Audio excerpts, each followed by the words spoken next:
we know this is not true. We know this, a big reason we know this. 50 Shades of Grey. That's one big example.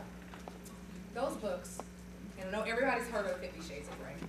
The 50 Shades of Grey phenomenon. It is a phenomenon. These books are flying off the shelves, and they're calling it mommy porn. Because the people who are getting this in droves are the housewives. The people who are taking care of the house, the people who are taking care of the babies.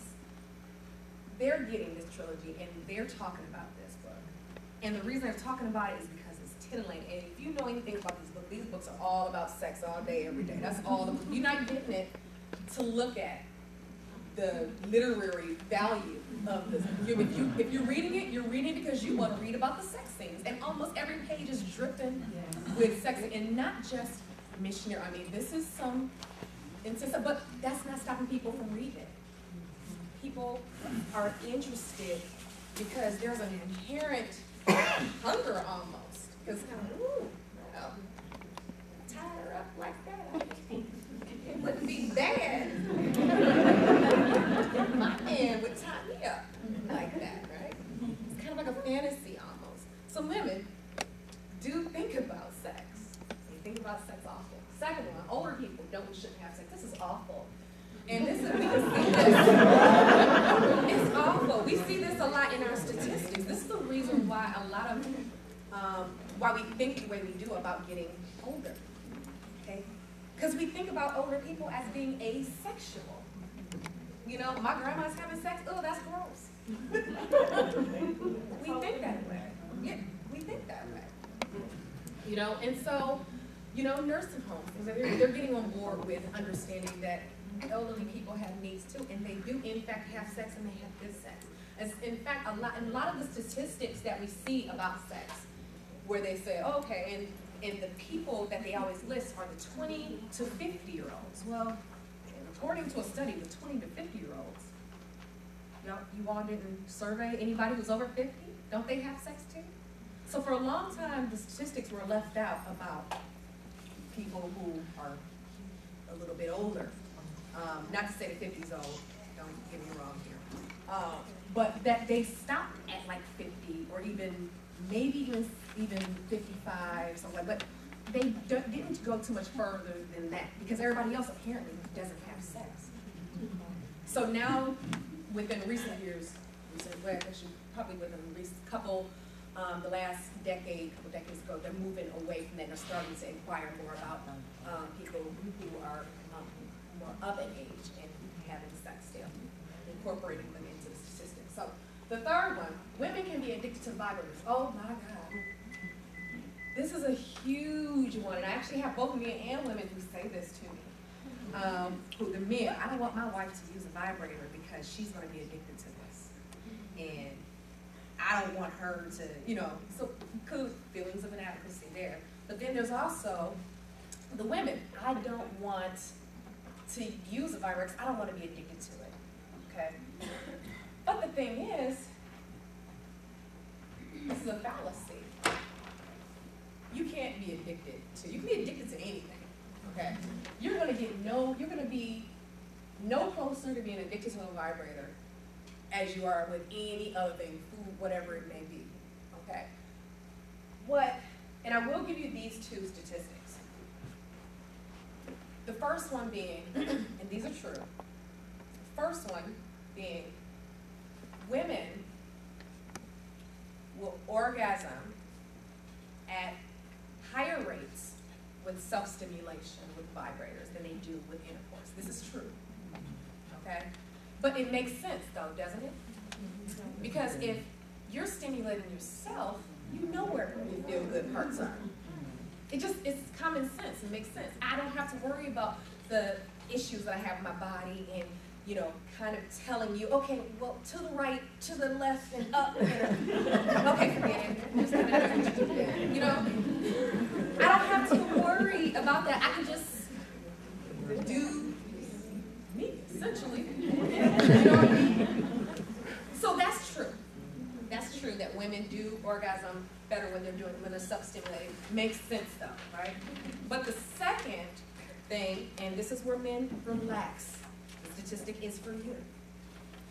When given a choice, I'll say when given a choice between a man or a vibrator, which is known to make you orgasm a lot faster if you do it on your own, vibrator, and your partner, women choose the partner almost every single time.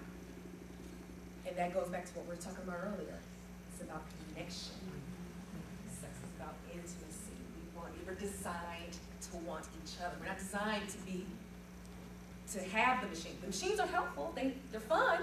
Nothing wrong with them. But they're additions too. And they're not end all. But now I will say this though. If you find that somebody is so-called addicted to their vibrator, your partner's addicted to their vibrator, and they'd rather have sex with this vibrator than with you, that is not the sign of the vibrator being a problem. That's some relationship problem that you all need to talk about. Okay? Don't blame it on the vibrator. It's not the vibrator. So communicate. Open up those lines of communication to see what's really happening. Okay. So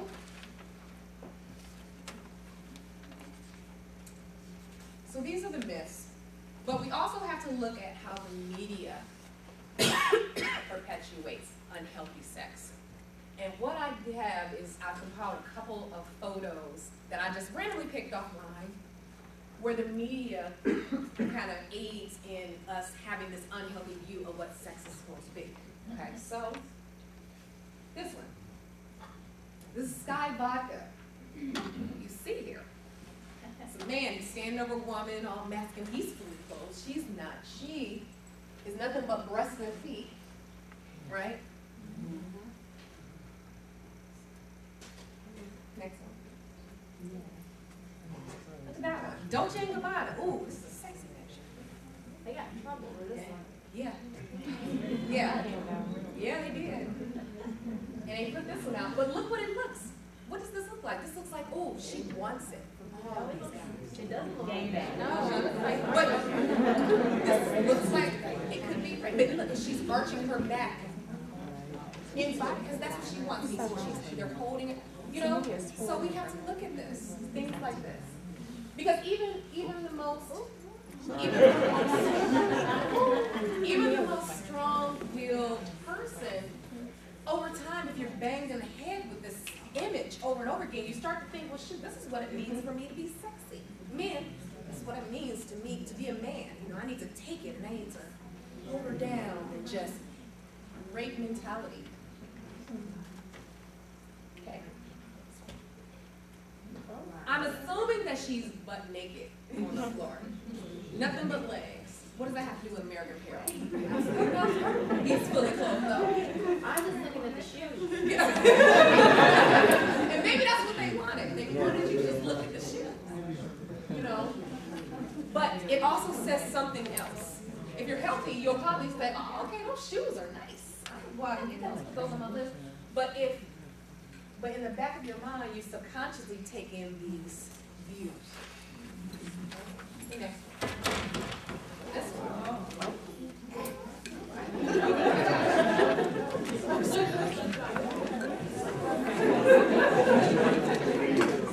I honestly don't know who Coco Perez is. That's the brand. What about this guy? This says a lot about his sense of entitlement, right? He's just strolling along in his Coco Perez suit. And, oh, okay, one mistake. Entitlement. I'm entitled to do this to women.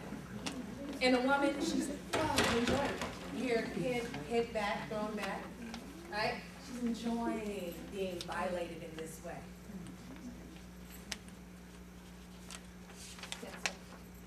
Oh, yes. Wash me. Sex is dirty. It's dirty. It's filthy. I'm dirty. Come wash me. Save water. Shower with a friend.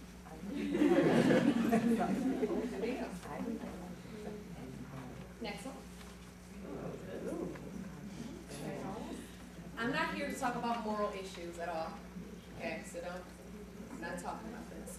What I'm talking about is, how many times have you heard a man say, oh, she's a lesbian? Oh, well, I can get in on that. No, you can't.